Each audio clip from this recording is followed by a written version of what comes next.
looking for a couples camper that won't break the bank but still gives you some nice space, stay tuned. I got one you might want to see.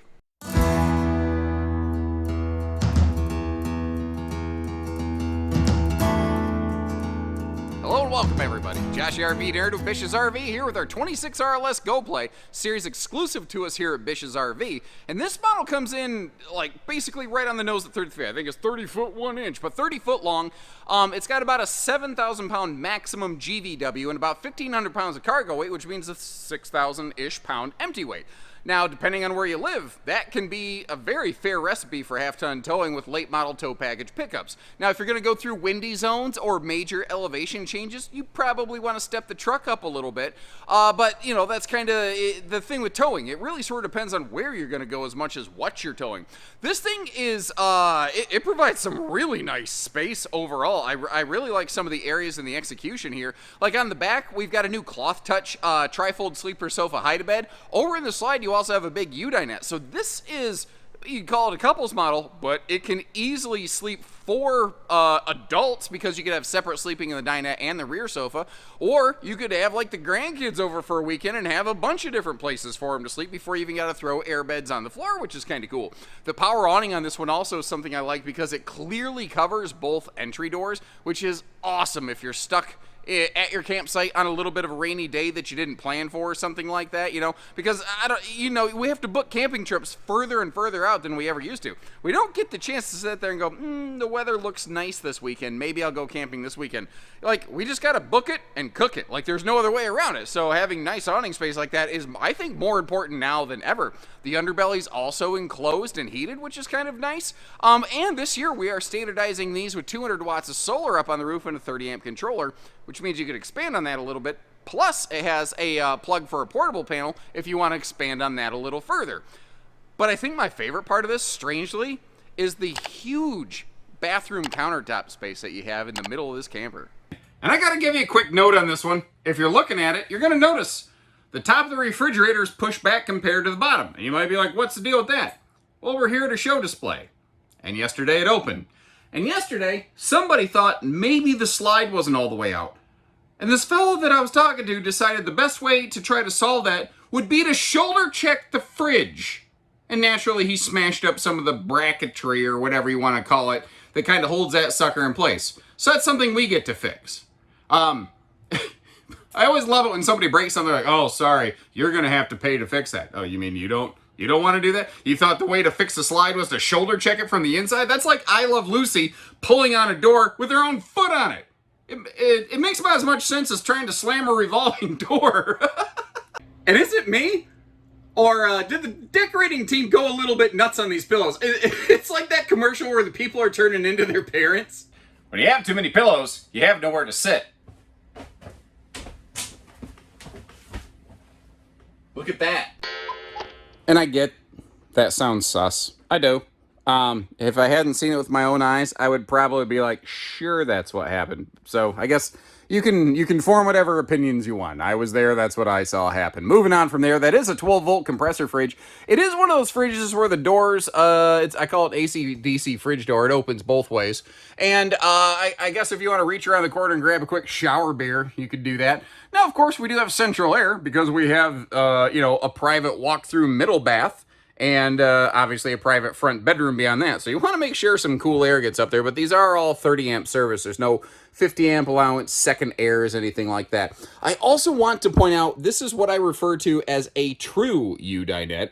It is a full like 7 foot long, and I think it's like roughly 44 inches deep or something like that.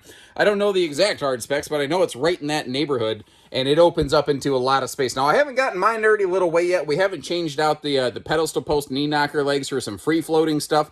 That is an easy aftermarket thing you can do. You can literally use the screws that you unscrew from the pedestal hardware to install some folding legs if you want to. And I'm an idiot with tools, but with a screw gun, even I could manage it. So that's a small little low dollar, I don't know, maybe $40 tweak off Amazon Prime if you're kind of curious about something like that. Over here in the kitchen, I do like decent drawer space. You know, we got triple drawers pretty much down to the floor. It doesn't go all the way to the floor because there is a heat vent that runs through kind of the bottom of that. You can see one of the heat ducts over there. And generally speaking, for the most part, there's not a whole lot of floor ducts. Naturally, as I say that, we're looking at one. That's why I said for the most part. I will say that is not my favorite location for one, but when you have floor ducted heating, people don't realize you can't just put them wherever you want. There's studs called joists that run through the floor longitudinally. Well, you can't snake heat venting through the floor like you can cabinetry, but that is also vastly more efficient and effective at actually heating the RV, and it will actually organically just kind of warm the entire floor to touch. So if you've got some cold piggies in the morning or you wake up at night to use the bathroom, it's not quite such a shock to the system. You don't have to shock the monkey, as it were. Remember that song? Who was that? Was that Peter Gabriel? Who was Shock the Monkey? I always remember that that song from the old Matthew Broderick movie Project X. Anybody remember the movie Project X where he was like doing sign language with chimpanzees who were simulating like missile chemical strikes or something like that for the military? Wow, I got way off topic here, didn't I? I realize it's like 2 minutes and I'm talking about frickin' Where's Waldo over here. Okay, let me get back on topic here. Up top, this does not include a factory TV. That big vertical beam is where you could install one. The Go Plays, generally speaking, for the most part, are not a whole series of floor plans, I think, designed around the entertainment center. I think it can be argued this one sort of is, and if any Go Play had a TV standardized in it, I think it could be argued that this would be the floor plan to maybe do that. Now, you may have also noticed we've kind of cleaned up, tweaked up the decor a little bit based on a lot of feedback from last year. Like, for the most part, you're not seeing, like, multiple shades of wood tones all kind of mishmash, mixed them up through the entire RV. I'm wondering, now that I'm looking at that flat panel, I wonder what's up there. I'm willing to bet that's wasted space. That's potential storage space. Like, even if you just put some loaves of bread up there, anybody who has one of these, has anybody knocked that out to see what's up there? Or anybody who actually builds these from the factory watch our videos, because I found that a lot of factory folks will actually watch this stuff. If you know what's up there, let me know. And if that's potential storage space, just don't put the stupid panel on it. Literally give us more for less by doing anyway, you get the idea. Part of the new decor update, we've seen an increase in the request for cloth touch. And it's kind of, sort of, slowly coming back. I also love both sides of the sofa have household outlets, and that side over there also has USBs. Only USB plugs on the one side, which I'd prefer it on both, but I can deal with it on just one. At least they're giving us some. And where that's really nice is that is a potential guest sleeping space. But actually, kind of similarly on that note, over here, this big true U-dinette, one of the nice benefits of this thing is that it also folds down into a sleeper. Actually, let me do that for you. That, again, folds down like an adult-sized bed. I think that's actually a longer sleeper than that tri-fold sleeper sofa hide-a-bed. And you might notice that hide-a-bed wasn't laying level. The legs need to get adjusted on that, but they have an adjustment available to them, so that can be done. Now, the kitchen storage over here is not terrible. You don't have a vertical traditional pantry. Instead, what you have is that big, what I call pantry-tainment, kind of down below the TV hookup area. So that will be the bulk of your kitchen pantry storage, although you've got decent overhead cabinet space and some solid drawers over there. To be fair, something this RV does lack in the kitchen is a dedicated place to put a wastebasket, and I'm not exactly sure how they would go about doing that in this one, just with the way everything's laid out. That is, anybody got any ideas there? I'm not exactly sure how you might go about it. I do like it when the main floor and the slide floor match, although these have been pretty much carpetless since their inception. Moving forward here, up to the middle bathroom. Some folks love a middle bathroom because you take some folks feel wasted hallway out of the equation, and instead what you get is maximum bathroom space with more room to get dressed, and as you can see right here, more room around the toilet. That is exceptionally fluffy friendly right there. One of the other things I like about this layout, it has a nice large rectangular shower over there next to that linen storage cabinet space. The shower also, because the ceiling's a little bit taller, you can see a little over 6 foot myself. I can clearly stand in that shower without my head needing to be in the skylight fan combo. Now, last year, there was a very interesting thing here. There were like 2 skylights, 2 vent fans in here. Like, it was a Sir Mix-a-Lot double up, and it didn't exactly make sense to me. And you can see how they peeled the second one out, and I'm kind of happy for it. Because what that means is we now have one less big hole in the roof with seal points that we have to kind of contend with and consider. But as I was saying when the video first began, one thing that I really like over here is that really big bathroom counter space. I think that that is accomplished extremely well. And if I'm just going to be picky, the middle cabinet, I would like that shelf to be removed, so at least you have a wastebasket space in the bathroom. I wouldn't say that would double as your kitchen toilet or kitchen toilet space. What even came out of my mouth just now? Kitchen wastebasket space, but I guess it's not too far away. I really like that big chunk of counter space. I don't think enough manufacturers prioritize good counter space, whether it's in their kitchens or their bathrooms. You know, they just don't do it enough. Now, you've got a swinging privacy door for the living room, sliding privacy door for the bedroom up in here. Both bedside stands are nice and wide open. So if you are a claustrophobic kind of person, or if you want to put a little wider mattress in here and you don't mind that it overhangs or overlaps a little bit with that overhead kind of cabinet right there, you know, you could make that work for you. You do have a big fire escape breeze window over here. And in case you're kind of curious, if you ever see one of these, you know, if you've never camped before, you just grab that, it's sealed. Oh, wow, it's sealed good. I've seen that kind of happen on these brand new ones, or if the RV's been in storage a while and there's been some sun and not sun against the side of the RV, the seals get a little...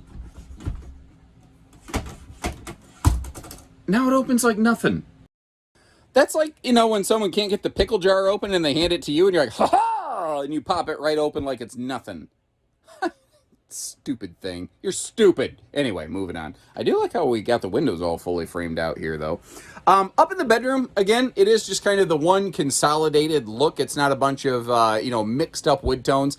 Some little wicker baskets or something go very nicely in that overhead cabinet there to kind of maximize its potential. I'd prefer it to be fully enclosed, but I do not suspect I'm going to get my way on that one. There is a window in the entry door. It is privacy shade ready. It does not include one from the factory. Considering it's in a bedroom private space, I would really like that to be done, but once again, that is a low dollar. I can get it on Amazon or just hang some kind of thick fabric over the window thing to sort of solve that quandary right there. So again, kind of like the dinette legs, that is a low budget kind of thing. Looking at the storage up here in the bedroom, it's pretty standard for a small camper like this, but I want you to get to see everything. Starting over here, one of the other things that's kind of nice here is when we lift up the bed, you'll see that there are the full easy lift gas struts under that thing, which is really nice because then you don't have to like try to like lift it open, you know, hold it open on your shoulder and then get what you need and toss what you need out of it and then get out of there before it falls on your leg or something like that. It's just simpler, easier, more direct. Now that bedroom door, for some folks, is about to become very, very important. Because without it, you're going to lose the bedroom and bathroom in transit. There's a lot of folks who have been commenting lately going, why does this even matter? Why do you waste a minute, minute and a half every single video looking at road mode? Because for some folks, it is very, very important, and this minute, minute and a half is some of the most important footage that they're going to find on the video. And it takes me a lot of extra time and effort to do all this and make sure I've got everything closed and I'm not closing a slide and breaking stuff. But, you know, I hope you kind of appreciate the effort. So the kitchen is going to be where we're going to handle a snack-tastic stop. If you're looking for nap and crap-tastic access, well, up here it's naptacular, craptacular, but we have to get that door open. Now, by the way, in case you're curious, you have the choice between sleeping alone and...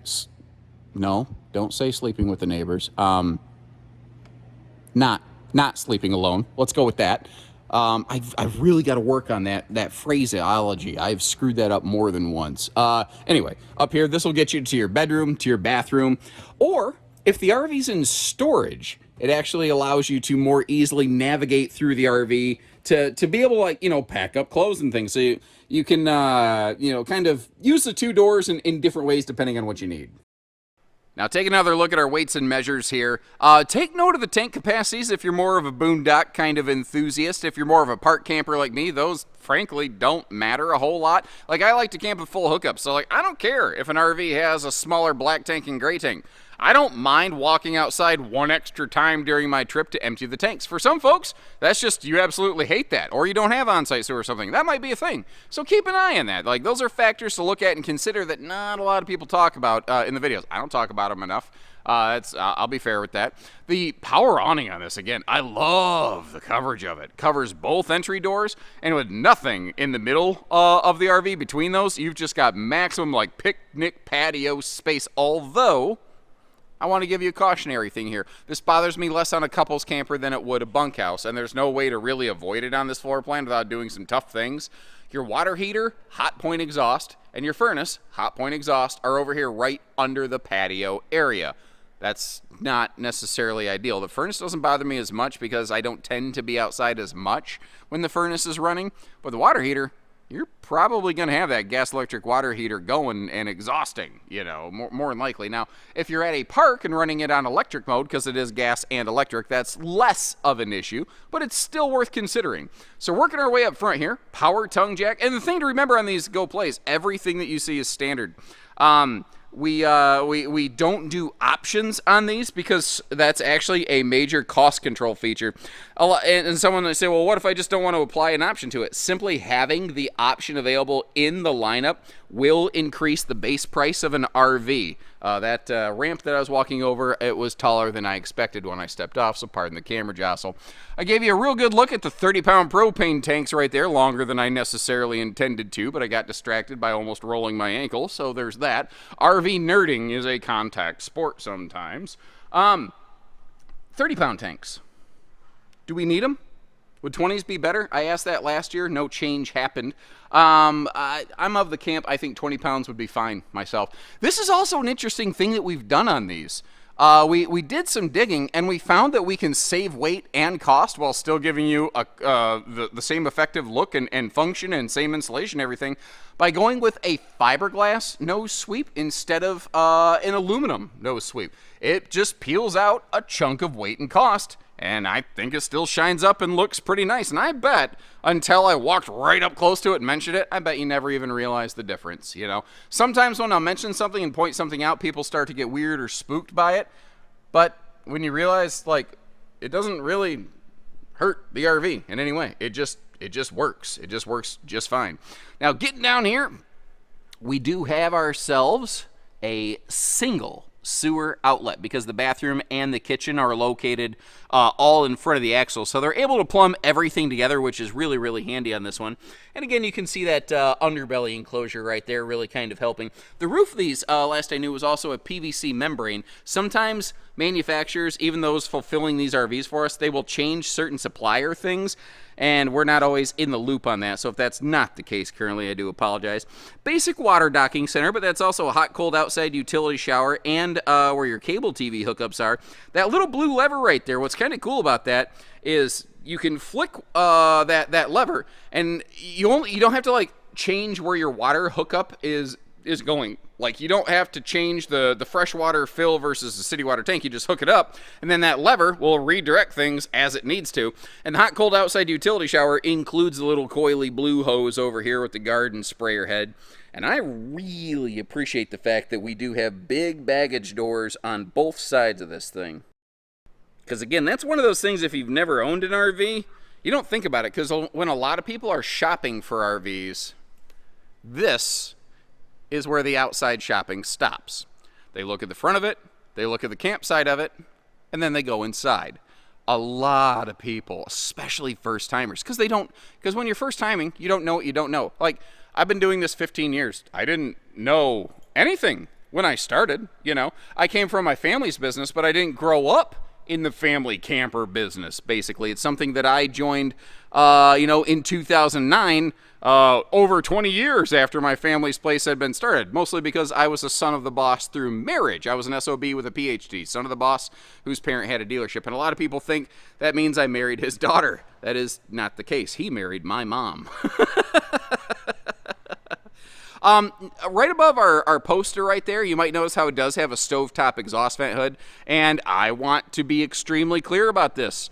That is the price plus tax title license today, and we do everything we can to keep that consistent. I don't think this model has changed price since we first introduced it, even though we've made a couple enhancements like that solar package because, again, of our efforts to cost control these RVs. So we're giving you a a more fully featured RV for the same price now. But keep in mind, over time that might change. So if you're watching this 6 months, 2 years, 3 months later, it may be a little bit different. So please keep that in mind.